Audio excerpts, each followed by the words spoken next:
Hi everybody, it's me, Nikki, and I'm back again for another video. Today I've come up with 5 genius ways to add texture and dimension to your cards. If you don't know what I mean, do you want your butterflies to fly off the page? We're going to make a card and I'm going to show you 5 unique ways to add texture and dimension to really up your card game. Let's take you to the next level. Stay tuned to the end for a giveaway announcement. Today we'll be using some new products from Honeybee Stamps. We'll be using some of their lovely layers butterflies. We'll use some antique frames. We're going to use some background stamping, just lots of fun things today to create all of this texture and dimension. Before we get too far, make sure you've hit the like and subscribe button on my channel so that you keep seeing my videos in your feed. So let's get started with our first technique. We're going to start with our background, and I'm adding some anti-static powder to a piece of A2 cardstock. This is smooth cardstock that's good for ink blending. It's Bristol Smooth. And then I'm going to stick it to my sticky mat in the stamp wheel. We are going to use the brand new background stamp, and we're going to use heat embossing as our first way to create dimension. Now, this heat embossing is going to be a little bit hard to see because I'm going to heat emboss in white powder on white paper. Now, it won't stay that way because we'll add some other things to it, but we're going to start with this amazing pattern. This is Zelia's Garden, and it is beautiful. So you may be wondering, if you are not a heat embosser, why you would heat emboss white on white. Well, today we're talking about texture and dimension, and when you emboss white on white, you're going to get a raised white pattern. And the neat thing about embossing powder is that you can ink blend over it with no problem. It's still going to be white, and it will retain its color, because think of heat embossing like a plastic that you're putting on the paper.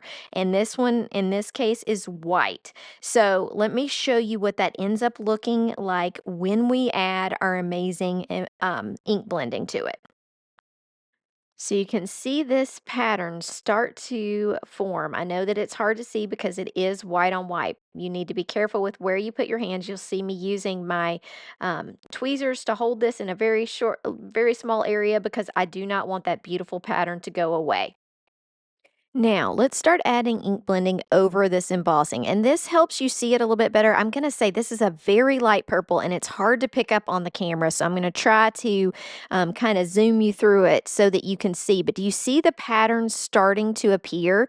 I've tried to turn down the light a little bit so that you could see it better, but the pattern is starting to appear on that background, creating lots of dimension, and you see me sneak a little bit of some textured paper in.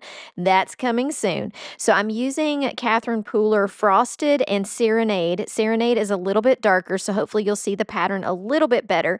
But I did keep this card pretty light, which makes it a little bit more difficult to tell all of the amazing details. That's why I'm going through them with you.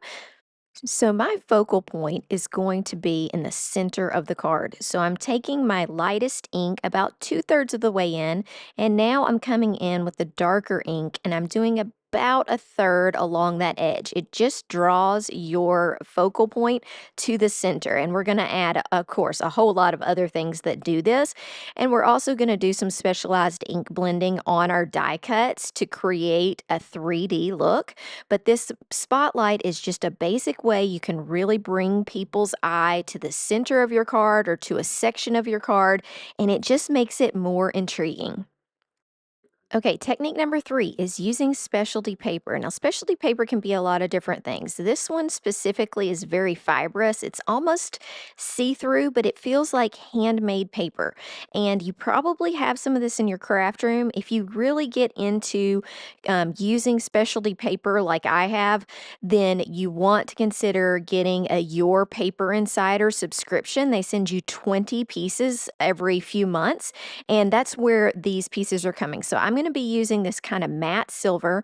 I'm also going to be using that fibrous purple paper because to me it just seems like butterfly wings. So let's get on to how we're going to use these.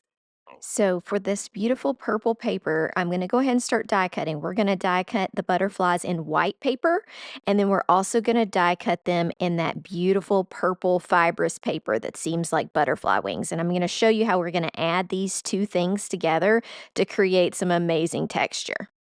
Now, when you're die cutting fragile paper, you need to be kind of careful removing it. So I'm going to carefully remove this butterfly and I'm going to show you what it looks like on top of just plain white butterfly. Of course, we're going to do a little extra to it, but I want to show you how beautiful it is. And I'm going to zoom in here in just a minute to show you that these pieces, although they're fragile, so are butterflies. And I think it makes the coolest look. So we'll put these together and then I'll zoom in so you can see kind of the different papers. I'm also kind of bending up the specialty paper to make it look like it's kind of coming off the page. So let me zoom in right here once I get these set and show you. Look at that. Isn't that beautiful? We're kind of going back to technique 2 and we're creating some shadows and some depth on these die cuts.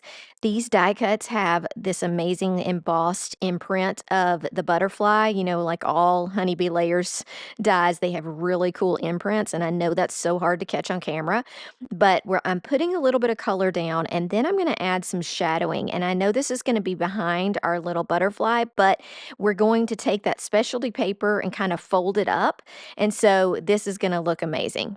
Now, this goes back to technique 2 a little bit about spotlight ink blending, but I want you to know that you can also ink blend on this specialty paper. Once, like I said, it's real delicate, so just be very careful. I'm taking a teeny tiny brush and just kind of going around the edges, and that really highlights the details of this little butterfly. So just remember, you can do that with specialty paper as well. I'm going to show you how I did the butterflies, and then we will move on to our next technique. So I used that same little small brush and created kind of a spotlight effect in the middle of the white paper as well. And then now for technique number 4, we're going to add these. I'm going to call it layered die cuts. We're adding different layers to our die cuts. You can do this with plain paper, but it works really well to use some type of specialty paper to really make that fly off of the paper, pun intended. Sometimes I crack myself up, so hope that you enjoy that. Okay, so now I am adding these pieces to all my little butterflies. I'm going to use 3 total butterflies of different sizes from this lovely layers die set, and I'm just adding a little smidge of glue right in the middle to hold these pieces together, and then we'll assemble these die cut pieces and add our 5th technique. Now you may be coming here from another person's video in this video hop for honeybee stamps. On my channel, I am going to give away an extra $25, and it's a gift card to Honeybee Stamps on top of what Honeybee Stamps is giving away. But you have to do 2 things. You have to put the appropriate emoji and you have to put the word that I'm about to say. I'm going to repeat it a couple of times, but that word is amazing. So you need the word amazing plus the emoji that we'll mention at the end of the video to be in the running for that extra gift card. And 3, you have to check your YouTube for the reply that you win. It will be about a week. It'll be whenever Honeybee announces their winner, which I'll have in the description. Okay, so I've got this silver piece that also came from that Your Paper Insider box, and it's a frame. So I used some foam tape as an easy way. That's what I'm going to do. It also just helps your paper not bend. Sometimes specialty paper is a different weight or it just is a little bit more delicate. So I'm adding tons of foam tape to the back of this. Now, foam tape is an easy way to add dimension. And if you don't have foam tape, you can glue multiple pieces of cardstock together to lift things off your page, okay? I love the foam tape because it gives a nice sturdy back and it really helps me keep my piece flat. So you see me messing with it because as I add the foam tape, I make sure that this paper is staying as straight as possible. I'm using the Altenew foam tape, which is a great quality, comes in a big roll.